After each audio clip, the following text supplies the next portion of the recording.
추운 겨울날 길을 가시다가 가끔 생각나는 게 있죠. 그게 뭘까요? 붕어빵, 오뎅.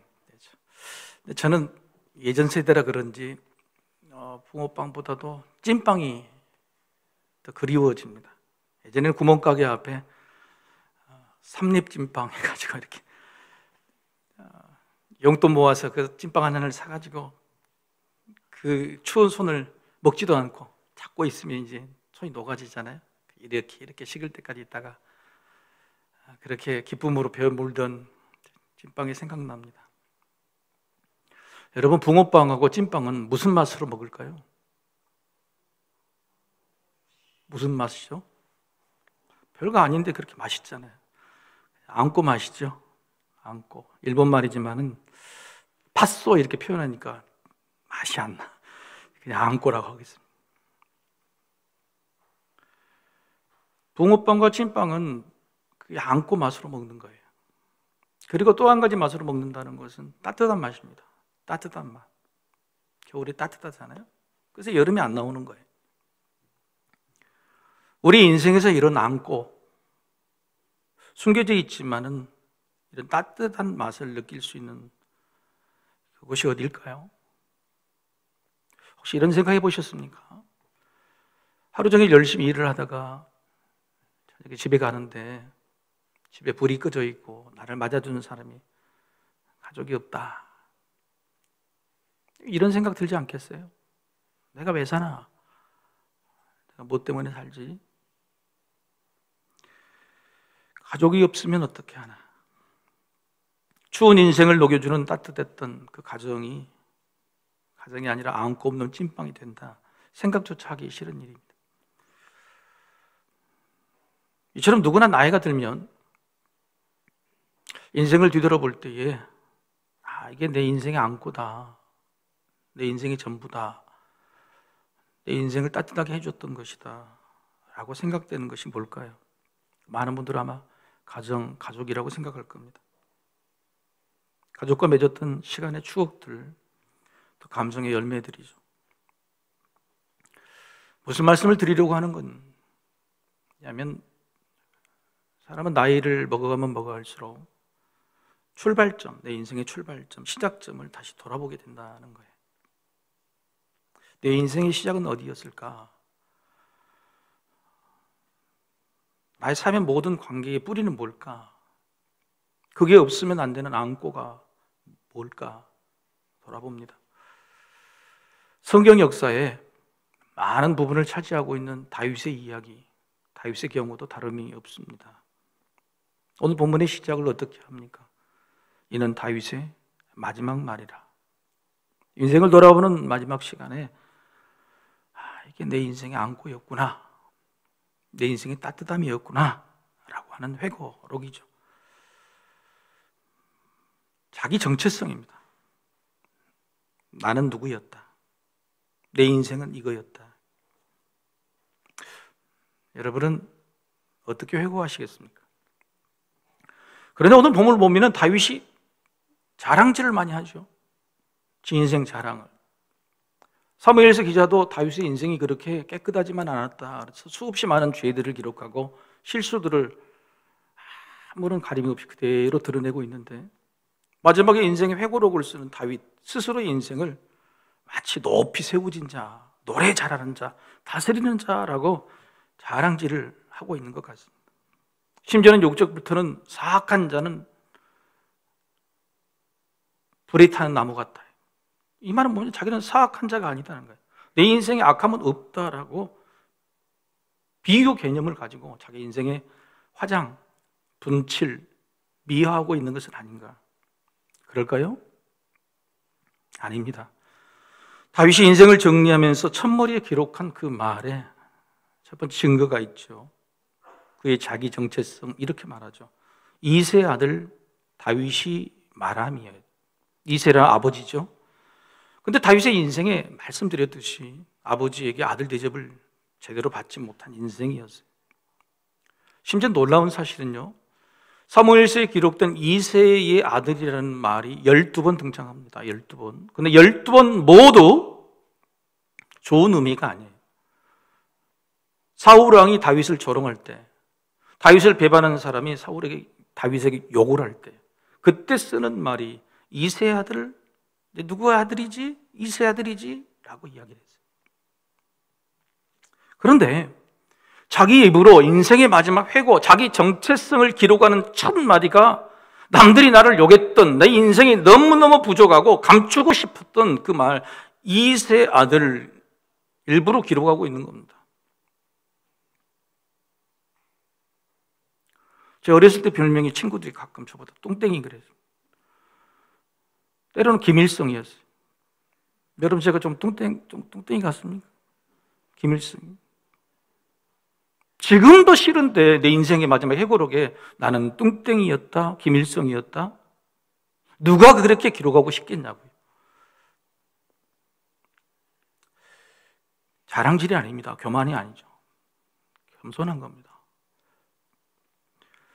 제가 단순히 겸손이 아니라 고백이라고 말씀드리고 싶은 것은 그렇게 낮은 자리, 이새의 아들이라는 작은 자, 못난 자, 약한 자였지만 그런 자리에 평생 벗어나지 못할 그런 인생이었지만 그 낮은 자리에 하나님이 찾아오셨다. 그 낮고 인정받지 못하고 가정에서도 천대받는 그 낮은 자리에 하나님이 찾아오셨다. 새로운 시작을 하게 하신 하나님이 나의 인생의 시작점이다라고 1절에 고백하고 있는 겁니다. 1절 말씀이죠. 이는 다윗의 마지막 말이라. 이새 아들 다윗이 말하며 높이 세워진 자 야곱의 하나님께로부터 기름 부음 받은 자 이스라엘 노래 잘하는 자가 말하노라. 이새 아들처럼 낮고 낮은 자, 그러나 하나님이 찾아오셔서 기름 부어 택하시고 높이 세워준 인생. 하나님께로부터입니다. 하나님께로부터 내 인생은 시작이 되었다. 하나님이 아니었다면 내 인생은 안고 없는 찐빵이다.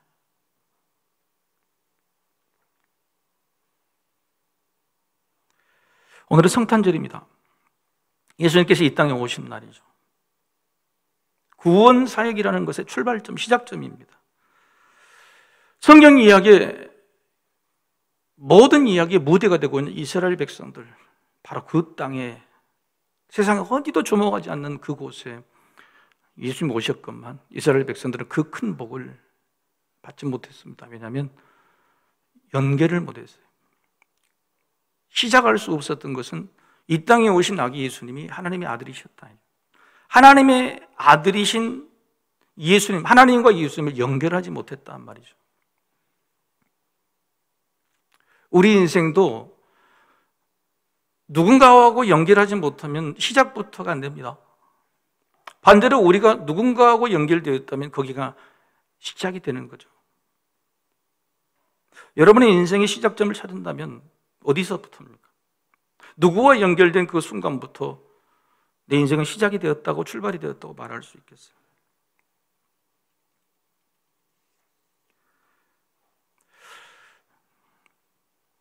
인생의 시작점, 출발점이 된 예수님 나에게 찾아오신 그날이 성탄절인데, 우리의 1년이라는 시간을 360을 돌아보면 메리 크리스마스라고 외친 주님이 오신 크리스마스, 그리스도가 메리, 게으름이 아니라 너무너무 기쁘다.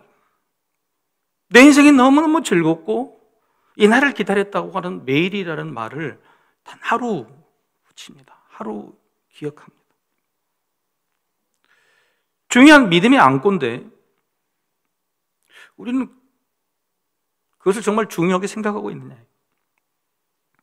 예수님에 대한 시각도 마찬가지입니다. 예수님이 인생 전체 중에 우리는 공생의 3년만을 딱 떼어놓고 예수님이 우리에게 뭘 주셨고 십자가에서 어떻게 해주셨고 그것만 기억해요. 그것은 코끼리의 다리만 만지는 격입니다. 여러분, 출발점은 거기가 아니에요. 구원 사역의 출발점은 바로 말구유입니다. 말구유. 지극히 높으신 주님이 지극히 낮으신 그 말구유로 오셨다는 사실부터가 시작이죠. 성탄절은 그래서 시작점이에요. 인생의 출발점이에요. 그 예수님과 여러분의 관계 연결을 했다면 여러분도 시작이 되는 거예요. 다윗의 출발점이 이세의 아들이라는 겸손의 자리였던 것처럼 예수님의 출발점도 말구유라는 겸손의 자리였다. 우리는 못난 부모 밑에 태어난 부모를 선택하지 못하는 것을 원망할 때도 있습니다. 내가 그런 관계에 왜 그런 선택을 했는지 후회할 때가 많습니다. 그러나 그 모든 것들을 연결해 주시고 이끌어 주신 분은 하나님이세요. 하나님께서 태어나게 하셨고 예수 믿게 하셨고 누군가를 만나게 하셨고 그 일을 하게 하셨죠. 하나님께서 시작하시고 연결해 주신 그것들을 우리가 겸손하게 인정하면, 다윗처럼 겸손하게 인정하면 나는 이세의 아들이었다. 예수님처럼 말구유 그 사건을 겸손하게 인정하면, 순종하면 하나님이 높이 기름 부어 쓰신다. 오늘 그게 다윗의 고백인 것이죠.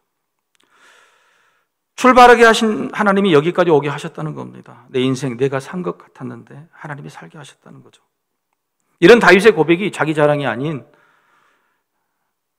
하나님 하셨다는 증거를 분명하게 대고 있습니다. 2절 말씀 우리 같이 한번 읽어볼까요? 2절 말씀. 자, 2절 시작. 여호와의 영이 나를 통하여 말씀하시며 그의 말씀이 내 혀에 있도다. 이 회고를 자기 생각으로 쓴 게 아니란 말이에요. 하나님의 성령이 이끌으시고 심지어는 내 입술의 혀를 움직이게 해서 하나님이 쓰신 것이라는 겁니다.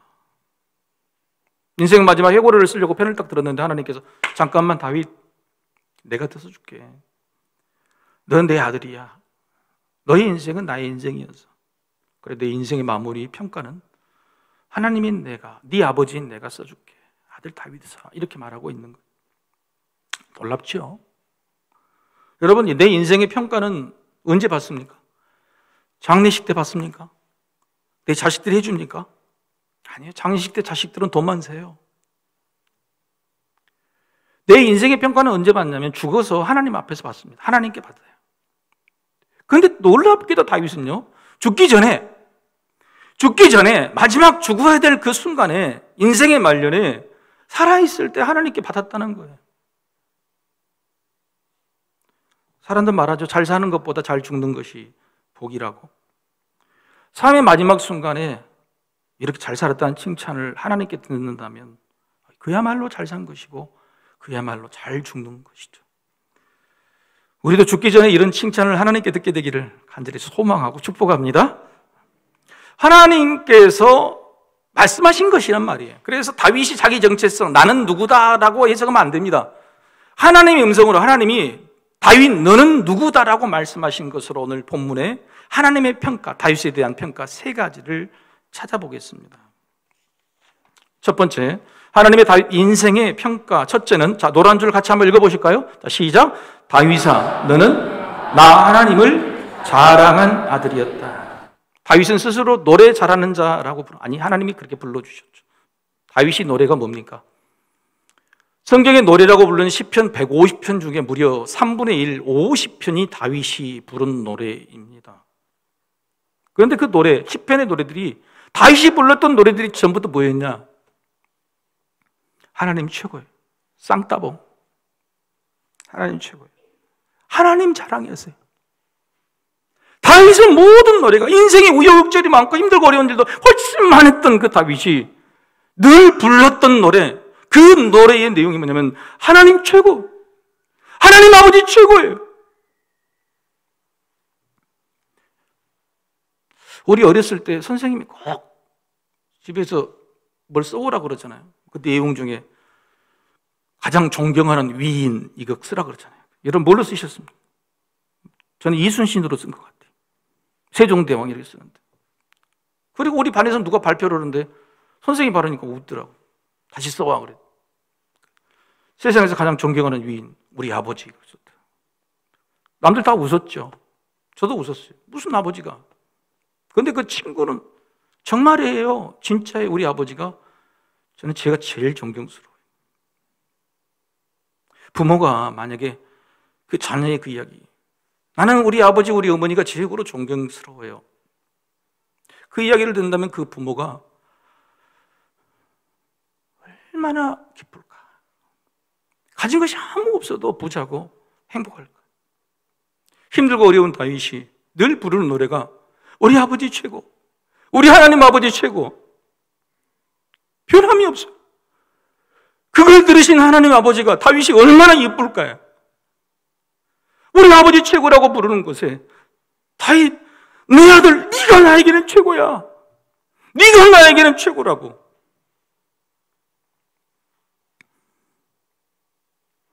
하나님을 자랑하는 다윗에게 하나님은 네가 나의 자랑이라고 오늘 평가해 주신 겁니다. 심지어 다윗은요, 사울 왕에게 쫓겨서 블레셋 적진으로 도망을 갔죠.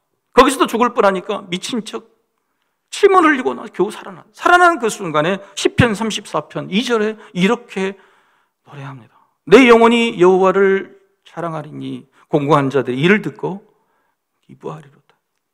여러분, 지금 최고로 공고한 자가 누굽니까? 다윗입니다. 갈 데가 없는 자예요. 죽음이 자기 앞에서 어른거린 자예요. 그런데 내가 하나님을 이 순간 자랑한대요. 그리고 나보다도 공고한 자가 나를 보고 희망을 얻었으면 좋겠다, 이런 노래를 부른 다윗, 하나님 어찌 이뻐하시지 않을 수 있을까? 여러분, 우리 인생도 공고할 때가 많습니다. 공고한 상황에 놓일 때 우리는 원망과 탄식의 말들, 노래를 부르죠. 때로는 남의 탓, 남 탓, 남의 노래를 부릅니다. 때로는 알량한 자존심을 세워서 나는 어려운 게 없어, 공고한 게 없어라고 포장도 하고 화장도 하고 미화도 시키죠. 왜 그래야 돼요? 왜 그런 것으로 우리는 노래를 부르고 자랑해야 되는 거예요? 세상에 자랑거리가 그렇게 없을까요? 다 거기서 거기에요. 자식 자랑, 돈 자랑, 능력 자랑, 인생 자랑, 다 거기서 거기에요. 옆 사람한테 이야기합시다. 다 거기서 거기요. 뭘 그렇게 자랑하려고 해요? 인생을 소비합니다. 여러분, 우리에게는 자랑다운 자랑거리가 있잖아요. 하나님 아버지를 자랑하세요. 그대로 두었으면 그 낮은 자리, 자존감도 없고 정체성도 말할 수 없는 그 자리, 하나님 우리를 택해 주셔서 예수 믿게 하시고 오늘 여기까지 우리를 불러주셨던 그 자리를 다시 기억해야 돼요. 이스라엘 백성들이 망했습니다, 나라가. 그래서 눈물의 선지자 예레미야는 수없이 눈물을 흘려요. 그 예레미야 선지자가 하나님의 말씀을 대신 전합니다. 예레미야서 9장 24절. 자랑하는 자는 이것으로 자랑할지니 곧 명철하여 나를 아는 것과 나 여호와는 사랑과 정의와 공의를 이 땅에 행하는 자인 줄 깨닫는 것이라. 나는 이 일을 기뻐하노라. 여호와의 말씀이니라. 나라와 민족이 패망하고 포로로 끌려간 그 순간에 하나님 기뻐하시는 건 뭐냐면 울지 마. 하나님을 자랑하라. 하나님을 노래하라. 나는 이 일을 기뻐한다. 하나님이 기뻐하시면 복을 주시죠. 그 기뻐하시는 복을 주시는 일이 하나님 자랑이다. 여러분, 우리 입에서 흘러나온 노래가 뽕짝이 아니라 K-팝이 아니라, 그것도 좋지만 하나님을 자랑하는 그 노래가 되기를 소망합니다. 둘째, 하나님의 다윗 인생의 평가. 둘째, 노란 줄 같이 읽어보시겠습니다. 자, 시작. 다윗아, 너는 나 하나님을 대신한 아들이었다. 대신한 아들이었다. 하나님은 하나님의 나라를 다스리시는 왕이십니다. 그런데 하나님 나라가 도대체 뭐냐? 하나님 나라가 눈에 보이지 않는다. 그래서 신학자들은 하나님 나라를 이렇게 말합니다. 하나님의 나라는 하나님의 통치다. 하나님의 다스리심이다. 그런데 하나님은 하나님의 다스림에도 불구하고 왕을 세워달라고 하는 사람들의 요구를 응답했어서 왕을 통해서 하나님의 나라를 다스리셨죠. 그렇게 첫 번째로 세운 왕이 사울이겠는데 사울이 완전히 엉망이었습니다. 하나님의 나라를 하나님 대신 다스리도록 세워진 왕이 지 뜻대로 자기 뜻대로 하나님이 눈물을 흘리고 후회할 정도의 왕이었어요. 그런데 너무너무 고맙게 두 번째로 세운 다윗이 이것이 왕이다, 이래야 왕이다라는 하나님의 그 갈증, 하나님의 그 갈급함을 다윗이 풀어준 거예요. 그래서 하나님께서 다윗에게 오늘 본문에 이렇게 좋은 평가를 해줍니다. 뭐라고요? 너는 사람을 공의로 다스리는 자야. 다윗, 너는 하나님을 경외함으로 다스리는 자야. 사울과 다윗의 차이가 뭘까요? 사울은 왜 자기 뜻대로 다스렸고 다윗은 하나님의 뜻대로 다스리게 된 걸까요? 그 이유는 뭐냐면 경외함의 차이, 하나님을 두려워하는가 두려워하지 않는가의 차이. 여러분, 가끔 우리 대표 기도를 하면 위정자 대통령님이 백성을 뭐라고요? 두려워하게, 하나님을 두려워하게 해달라고 하는 기도가 정답인 거예요. 그게 맞는 거예요. 하나님 대신 다스리는 사람이 하나님을 두려워해야 돼요. 여러분, 우리도 자기 자리를 비우게 될 때, 아버지 자리를 비우게 될 때 내 자식이나 누군가가 그 자리를 대신해 주기를 원하죠. 그럼 얼마나 든든해요. 하나님의 나라를 사람에게 맡겼는데 그 사람이 하나님 나라를 대신 든든하게 다스려 줬다. 여러분, 하나님께서 우리에게 하나님의 나라를 맡게 해주셨어요. 그 하나님의 나라가 뭐냐면 가정이에요, 사업장이에요, 그리고 교회입니다. 그러면 어떻게 경영해야 됩니까? 그 맡겨주신 하나님 나라를 어떻게 경영해야 되느냐? 하나님을 두려워하는 마음으로 하나님 대신 경영하는 것이, 하나님을 두려워하는 마음으로 하나님 대신 경영하는 거예요. 하나님의 나라 맡겨주신. 한번 따라해 보실까요? 경영은 경외다. 경영은 하나님 나라를 경영하는 것은 뭘로냐? 경외로 경영하는 거예요. 내게 맡겨주신 하나님 나라, 하나님을 경외함으로. 여러분, 이게 어려운 것이 아닙니다. 첫 번째 소개해드린 하나님 자랑, 하나님 노래를 부르면 돼요. 내가 한 가정의 아버지라고 하나님 노래를 어떻게 부르면 될까요? 하나님을 경외함으로 경영하는 게 뭘까요? 아유, 하나님이 너를 사랑하신가 보다. 이렇게 좋은 일이 생겼네. 하나님께 감사하자. 힘들고 어려운 일이 있을 때 아빠도 도울 수 있지만 아버지가 능력이신 하나님이 도울 거야. 우리 같이 기도하자. 하나님이 너를 사랑하신가 봐. 하나님 너를 참 기뻐하신가 봐. 하나님 만났니? 하나님 음성을 들었니? 우리가 모르는 말이 하나님 노래이면 되는 거예요. 하나님 자랑이면 되는 거예요. 그러면 그게 경외함으로 경영하는 거예요. 어렵지가 않아요. 우리는 어떤 노래를 자식들 앞에 부르? 죽을래? 이거 안 해? 못 살겠다? 아니면 여러분 뜻을 주장하고 있어요. 우리는 무슨 노래를 부를까요? 세 번째, 하나님의 다윗 인생의 평가 셋째. 자, 노란 글씨 또 한번 읽어볼까요? 자, 시작. 다윗아, 너는 나 하나님의 꿈이었다. 기억하시죠? 첫 번째는 다윗아, 너는 하나님의 내가 설교도 잘못 시험 들겠네. 1부, 2부 된 제자 자랑이었다. 두 번째는 하나님 대신 다스렸다. 대신이었다. 세 번째는 너는 하나님의 꿈이었다라고 평가를 해주세요. 여러분요, 다윗은 인생의 말년이에요. 60살이에요. 지금으로 말하면 80 정도, 90 정도 돼요.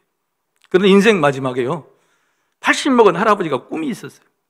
그 꿈이 어떤 꿈이었냐? 5절이죠. 제가 읽겠습니다. 내 집이 하나님 앞에 이같지 아니하냐. 하나님이 나와 더불어 영원한 언약을 세우사 만사에 구비하고 견고하게 하셨으니 나의 모든 구원과 나의 모든 소원을 어찌 이루지 아니하시랴. 나의 모든 소원이 여전히 남아있는 거예요. 이루셨던 것처럼 앞으로 영원히 이루어 주실 것이라는 소망, 꿈으로 가득 차 있었어요. 하나님 앞에, 하나님과 더불어. 그런데 이 다윗의 꿈이 어떤 꿈입니까? 언약입니다. 약속입니다. 하나님과 약속. 혼자 꿈이 아니에요. 그래서 다윗의 꿈은 누구의 꿈이죠? 하나님의 꿈이에요. 하나님의 꿈이 다윗의 꿈이 되었어요.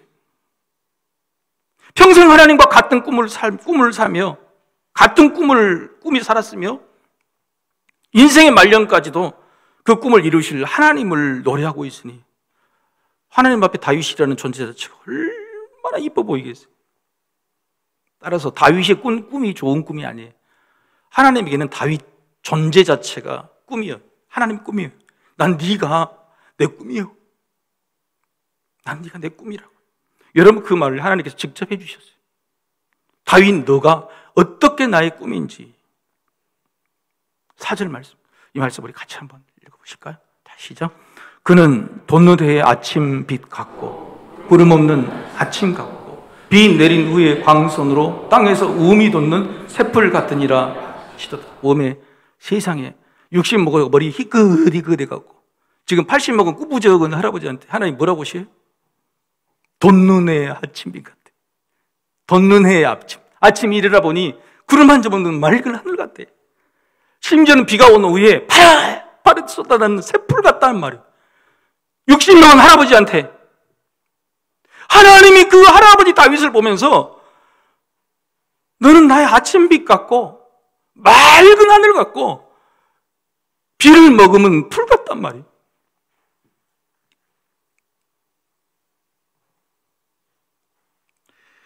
사랑하는 성도 여러분, 우리의 꿈은 뭡니까? 여러분 꿈의 꿈은 이루어졌습니까?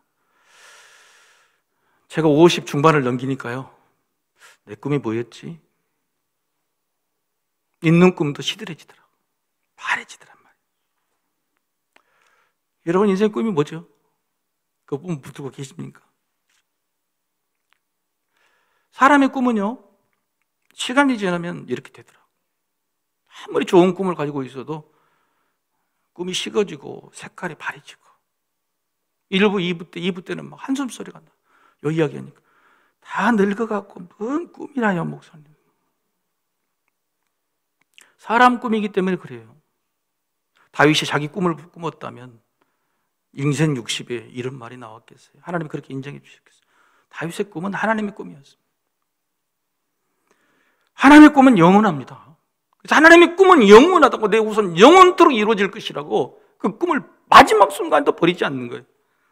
시간이 지나갈수록 명확해지고 더 힘을 내게 만든. 그래서 그 하나님의 꿈은요, 천년의 꿈이에요.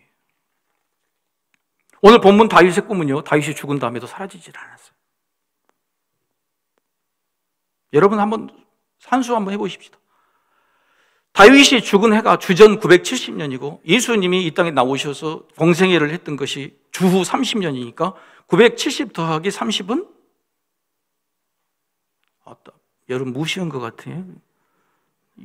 970 더하기 30은? 1000이. 다윗이 죽어도 다윗이 꿈었던 그 하나님의 꿈은 천년의 꿈이 되어서 주님 오셔서 이 땅에서 천년의 꿈이 열매를 맺게 된 거죠. 이 땅에 오신 하나님의 아들 예수님은요, 그래서 다윗과 같았어요. 성경은 늘 다윗의 줄기에서 예수님 이야기를 합니다. 예수님의 입에서는 다윗처럼 늘 하나님 자랑뿐이었고 자기 뜻이 아니라 하나님의 뜻을 이야기했고 예수님의 통치가 아니라 하나님 대신 통치하셨고 무엇보다 꿈 없는 세상, 희망을 버린 사람들에게 하나님의 꿈을 불어넣어 주셨습니다. 가난한 자, 아픈 자, 죄인이라고 소외된 자, 작은 어린아이에게도 예수님은 구원과 평안, 기쁨과 평등의 하나님 나라 꿈을 꾸게 하셨죠. 예수님이 이 땅에 그 하나님의 꿈, 다윗의 꿈, 그 천년의 꿈을 이루기 위해서 오셨습니다. 성도 여러분, 오늘 말씀 속 다윗이 되어 보시지 않겠습니까? 나이가 들어도 시들지 않는 푸른 나무처럼 그 천년의 꿈을 꾸는 다윗 말입니다. 인생 마지막에 시들어버린 꿈으로 우리 자녀들에게 물려주시겠습니까? 아버지의 꿈이 뭐야? 엄마 꿈이 뭐야? 몰라, 잊어버렸어. 마지막 죽는 그 순간까지도 아버지의 꿈은 천년의 꿈이요, 내가 죽어도 너희들에게 이루어질 하나님의 약속이라고. 푸르른 풀처럼, 아침 햇살처럼 그렇게 우리는 늙어가면 되지 않겠습니까? 다윗이 꾸는 하나님의 꿈은 비온데 새풀 같은 새로운 꿈이었습니다.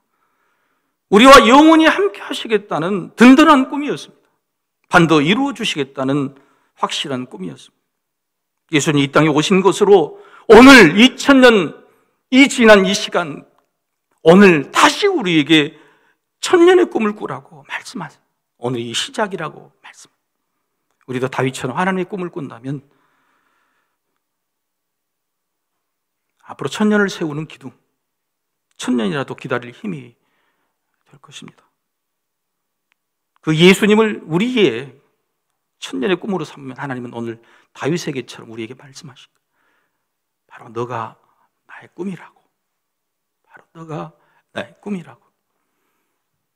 그런 꿈을 꾸는 기쁜 성탄절이 되기를 축복합니다. 우리 다 같이 일어나셔서 우리 하나님을 찬양하겠습니다.